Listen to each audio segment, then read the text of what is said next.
एक राजा था, उसके घर में कोई संतान नहीं थी। उस राजा ने अपने पुरोहित से कहा कि महाराज मेरे घर में कभी कोई संतान नहीं होगी क्या? पुरोहित ने एक अनुष्ठान करवाया और अनुष्ठान के बाद में उस राजा के यहाँ एक पुत्री ने जन्म लिया। पुत्री का जन्म हुआ, राजा के पूरे राजभवन में, उसके संपूर्ण राज्य में आनंद की हिलोरें उठने लगी। सब आनंदित हो गए, हमारे राजा के यहाँ पुत्री हुई है। राजा ने पुरोहित से कहा कि मेरी पुत्री की कुंडली बनाइए और इसका भविष्य कथन कीजिए। पुरोहित ने कुंडली तैयार की और जब कुंडली तैयार करके उसमें देखा तो भविष्य तो ऐसा था, वो साक्षात लक्ष्मी ही थी, लक्ष्मी का ही अंश थी। जिस घर में जाएगी, जहां रहेगी, वहां पर धन की मानो जैसे वर्षा हुआ करेगी। पुरोहित के मन में लोभ उत्पन्न हो गया और उसने मन में विचार किया, यदि किसी न किसी प्रकार कैसे भी ये कन्या यदि मेरे घर आ जाए तो इसका भाग्य इतना प्रबल है कि धन से लबालब कर देगी मेरे घर को, मुझे कहीं जाना नहीं पड़ेगा।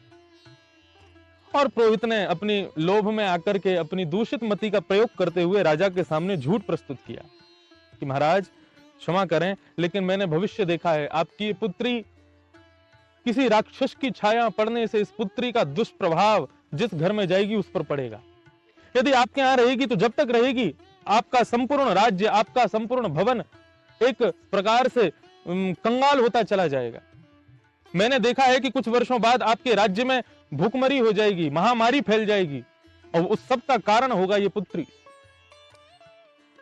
राजा घबरा गए, बोले क्या करूं प्रभु मैं? बोले एक ही उपाय है राजन, आप अपनी इस पुत्री को नदी में प्रवाहित कर दीजिए।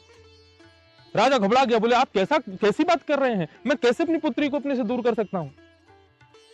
तब पुरोहित ने कहा कि देखिए महाराज, मैं तो आपका शुभ चिंतक हूं, पुत्री एक बार को चली जाए तो दोबारा संतान उत्पत्ति हो सकती है, लेकिन साम्राज्य यदि चला गया, राज्य यदि चला गया तो दोबारा नहीं मिलेगा।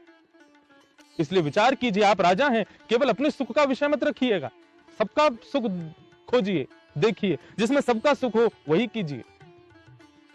राजा ने अपने हृदय पर पत्थर रख के हाँ कर दिया, लेकिन कहा कि मैं अपनी पुत्री के संपूर्ण विवाह तक जितना खर्चा कर सकता था, जितना मुझे खर्चा करना था, जो मेरा दायित्व है, मैं उसको पूरा करूंगा। और एक बक्से में अपनी पुत्री के जीवन में जितने धन की उसको आवश्यकता पड़ेगी उतना धन उस बक्से में भर के अपनी पुत्री को उसमें रख करके नदी में विसर्जित करने के लिए राजा चला गया।